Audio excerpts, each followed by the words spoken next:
Pierrot. Écoute, tu te rappelles nos discussions au sujet des Français et des Anglais, puis de ma chanson, mon interprétation de Bozo les culottes?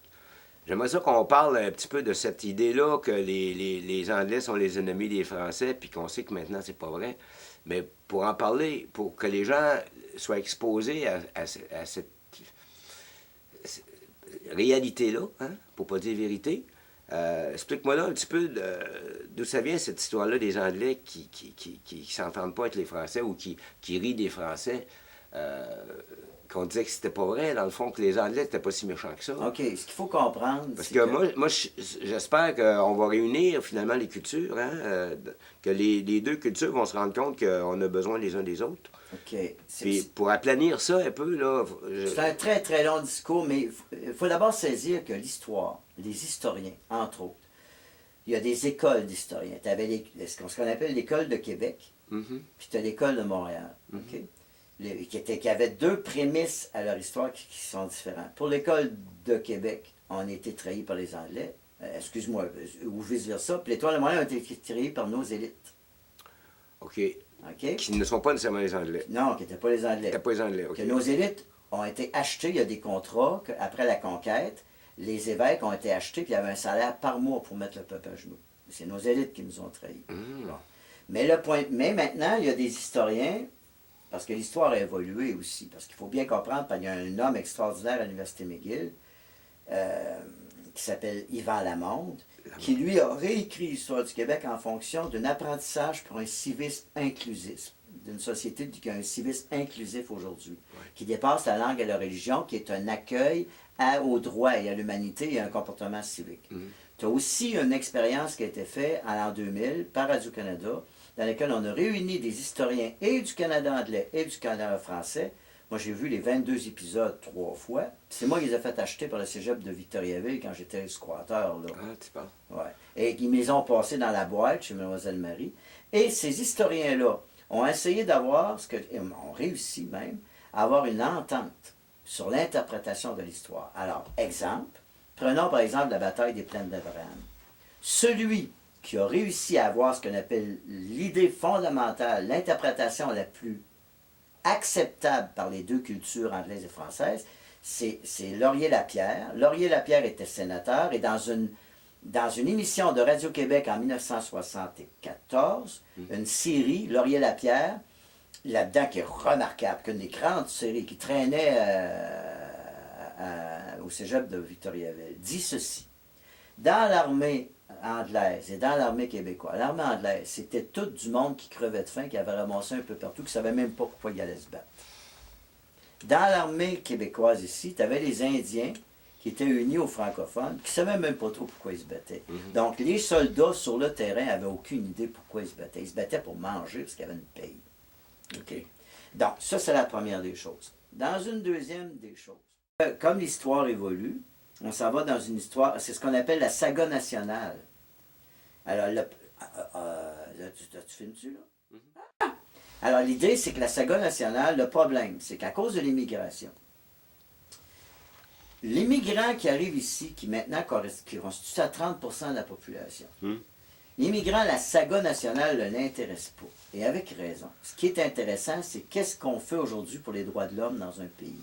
C'est ça l'histoire d'un pays. Et l'histoire d'un pays doit se dessiner par la Cour suprême. Et non pas par... On sort de la politique, là. On sort... Alors, aux États-Unis, il vient de s'écrire un livre en 2015 qui s'appelle « La Cour suprême et l'histoire ».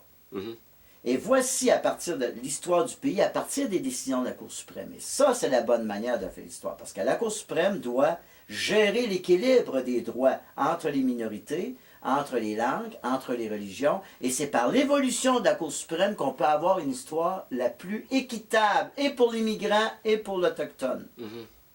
Exemple, quand l'ex-juge de la Cour suprême s'en va en avant et dit qu'il y a eu génocide des Indiens au Canada sous forme d'assimilation, on peut la croire. Donc, à mon idée, de la même manière qu'au niveau spirituel, on a eu un homme qui dit l'invention de Dieu, et qui en explique, il y a aussi l'invention d'une saga nationale. Et quand on va arriver à voir ce que les prochains historiens sont ceux qui partiront de la Cour suprême du Canada, dans sa lecture historique et sa gestion, cette histoire-là sera crédible pour les deux parties du Canada, les deux parties traditionnelles. Parce qu'il ne faut pas oublier que quand tu arrives dans les provinces de l'Ouest, les deux langues, c'est le chinois et l'anglais. Et quand tu arrives à Terre-Neuve, ça n'a jamais été un problème, le français. Et c'est un problème d'ici, historique, relié à Louis XIV qui nous a abandonnés, qui intéresse. C'est ce qu'on appelle une saga nationale. Et dans tous les pays en ce moment, au 21e siècle, la saga nationale a perdu l'importance à cause de la mondialisation. Qu'est-ce qui compte? C'est les droits des personnes, immigrants ou autres, des droits pour tout le monde, répandus à la vitesse de la planète par les différentes cours suprêmes. Donc, on tombe dans une autre forme de saga. Non? Oui. Ça, c'est Oui, je réfléchis parce que, tu vois, moi, la base de ma partie à moi, comment je vois le pays œuvre d'art, moi, je vois ça comme une histoire d'amour avec l'humanité, vois-tu. Puis ça a commencé dans la maison chez nous parce qu'à un moment donné, j'ai pris la décision d'être en amour pour le vrai, sans trahison. Et puis j'ai 30 ans de fête là-dedans, puis ça roule bien, ça marche bien, puis je vois le bonheur que ça génère. Puis je me pose la question, est-ce possible pour l'humanité d'en arriver là? Certain que c'est pas à court terme, c'est pas une génération, c'est plusieurs générations. Toi, tu me dis que oui, on s'apprête à y arriver en passant par le droit. Et puis, on pourrait se poser d'autres questions, comme par exemple, comment peut-on faire confiance à la Cour suprême quand elle est nommée par un parti au pouvoir politique? Ah, ça, c'est intéressant. Au niveau international, c'est-tu faisable? OK. Il y a plusieurs choses là-dedans.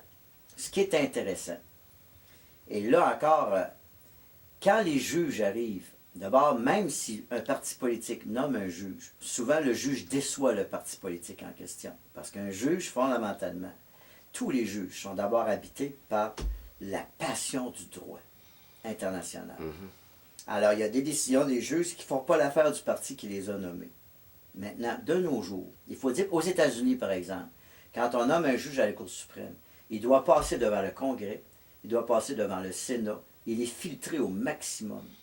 Et le gars, il peut pas avoir une nonce. Alors, oui, il est nommé par un parti politique, mais avant qu'il se rende juge, s'il faut le moindrement qu'il y ait une faille dans ça, c'est comme le pape aujourd'hui. Un gars qui peut être. Aujourd'hui, un gars, au 15e siècle, un gars qui était pape pouvait commettre des meurtres, pouvait marier sa sœur, il y a eu des incestes. Moi, je ne suis pas capable de lire l'histoire des papes, ça va mal au cœur.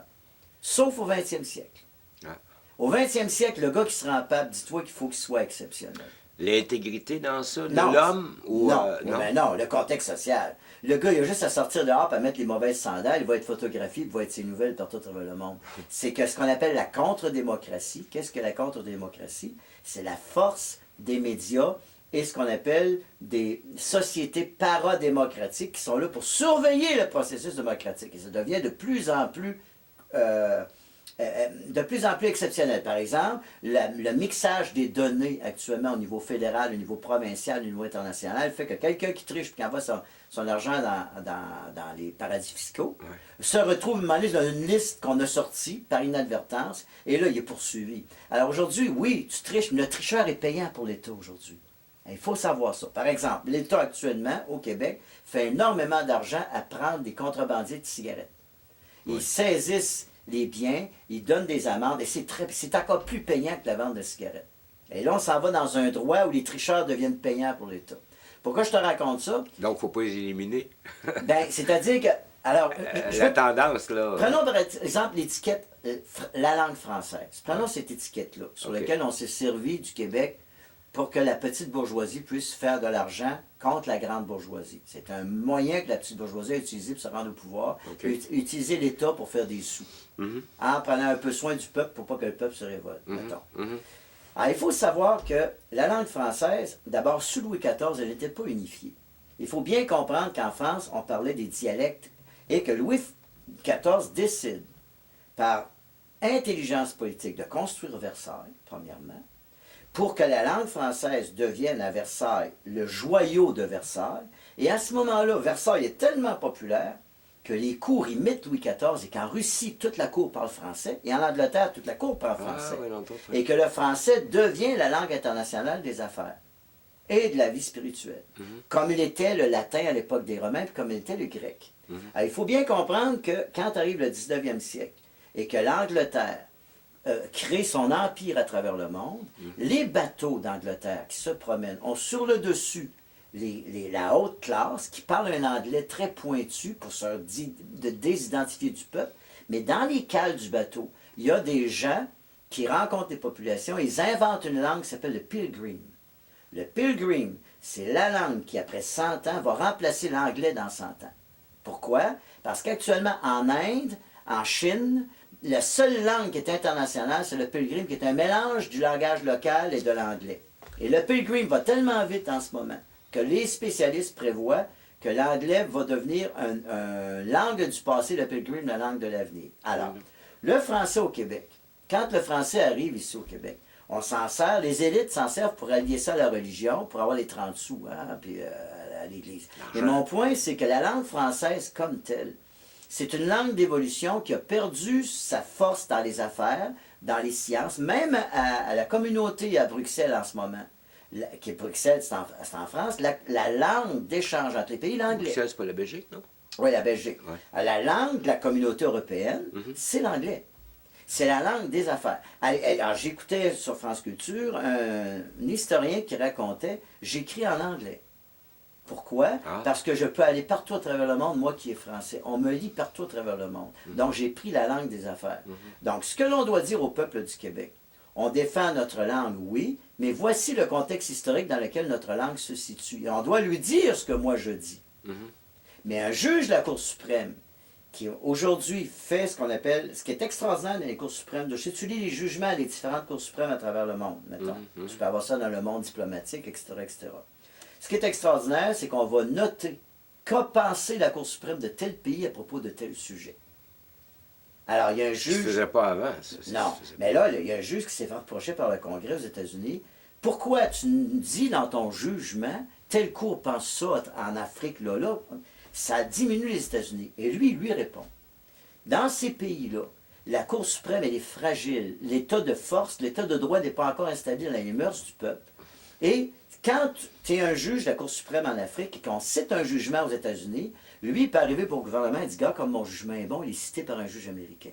Oui. Donc, c'est un devoir, ce qu'on appelle de responsabilité esthétique et éthique d'un pays, des cours suprêmes d'un pays, de valoriser le jugement d'une autre cour qui est supérieure à la sienne. Donc, on s'en va dans un droit international qui est beaucoup... Alors, le droit des langues. Prenons le droit des langues. Actuellement, il disparaît par année, 2 à 3 langues par année minimum qui disparaissent. La langue autochtone est aussi importante que le français. Actuellement, la langue des Inuits, la langue des Autochtones, on l'enseigne à l'école, on ne veut pas la perdre parce que ça fait partie du patrimoine immatériel de l'humanité reconnu par l'UNESCO. Donc, le français, en ce sens-là, à cause de toute la culture, bon, les Américains, parce qu'ils pratiquent les affaires, en général, n'ont pas besoin d'apprendre le français. Ils n'en sentent pas le besoin. Par contre, tu as des Américains cultivés qui envoient leurs enfants apprendre à l'école française d'abord, puis après ça à l'université américaine. Pourquoi? Parce que cette culture francophone est d'une richesse inouïe. Donc, d'en faire un élément politique contre les Anglais est une grossière erreur pour masquer l'impuissance de la petite bourgeoisie. Ah oui, vois-tu. Et le peuple se laisse abuser. On y arrive, oui, c'est ça. D'ailleurs, quand arrive la querelle du Joual, en 1968 avec les Belles-Sœurs, ou 66, 67, avec l'histoire, on se rend compte aujourd'hui que Michel Tremblay traduit dans presque toutes les langues du monde. Et on joue les Belles-Sœurs partout à travers le monde. Et on la traduit dans le langage joual. Pourquoi? Parce qu'au niveau esthétique, Michel Tremblay reproduit l'inquiétude d'un petit peuple dans sa petite langue, se sentant menacé dans sa petite survie. Et ça, c'est un fait historique universel. Partout, dans tous les pays du monde, tu as un petit peuple avec une petite langue, un argot qu'on appelle, et tout peuple se reconnaît. De là, la chanson de Raymond Lévesque, Bozo les culottes. Bozo les culottes, au niveau de l'art, est un moment où le petit peuple se reconnaît d'une façon extraordinaire. Par contre, quand tu arrives avec Quand les hommes vivront d'amour, voici la première manifestation de la chanson québécoise d'une vision de ce que peut devenir un pays œuvre d'art. Oui, c'est ça.